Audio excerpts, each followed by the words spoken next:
Sperm গুলা বেরিয়ে চলে আসতেছে, কোনো কিছুর জন্যই না, নর্মালি একবারে প্যান্ট ভিজে যাচ্ছে।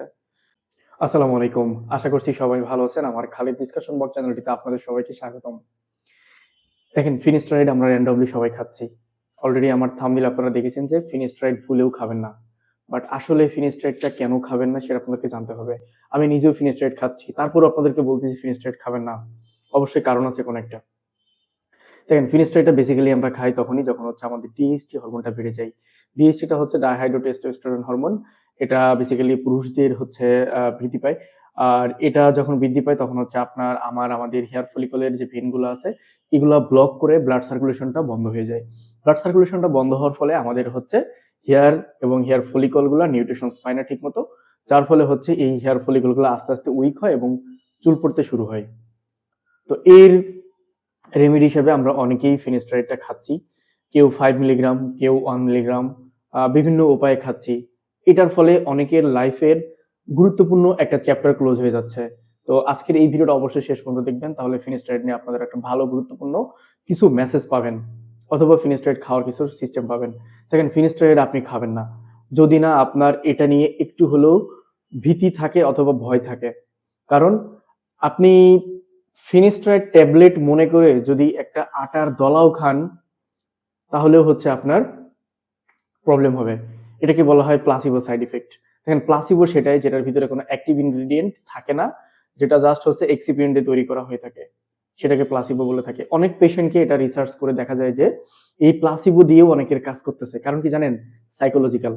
সাইকোলজিক্যালি সে অ্যাকসেপ্ট করতেছে ওই পার্টিকুলার মেডিসিনটাকে, যে হ্যাঁ আমি হচ্ছে নাপা খাচ্ছি, অথবা হচ্ছে এক্সিয়াম খাচ্ছি, অথবা কোরালটেল খাচ্ছি, অথবা ফিনিস্টারাইড খাচ্ছি।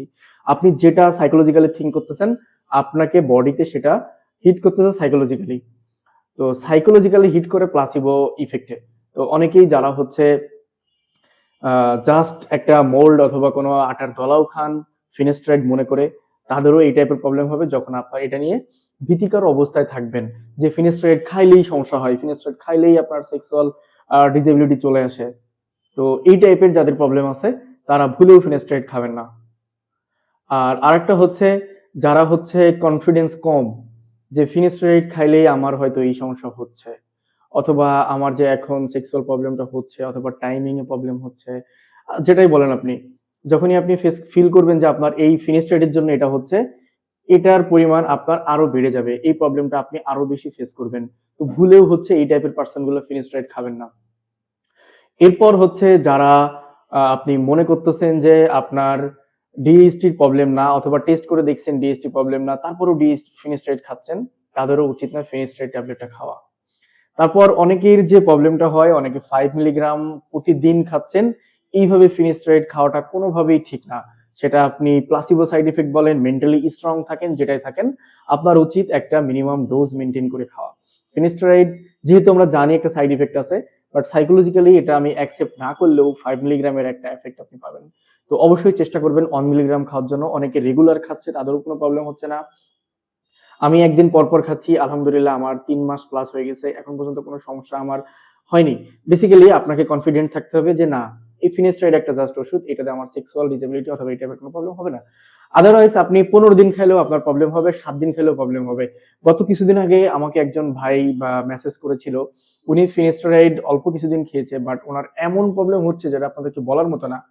উনি এটা নিয়ে এখন মারাত্মক লেভেলের প্রবলেম ফেস করতেছে। নরমালি আপনার স্পার্ম গুলা বেরিয়ে চলে আসতেছে, কোনো কিছুর জন্যই না, নরমালি একবারে প্যান্ট ভিজে যাচ্ছে।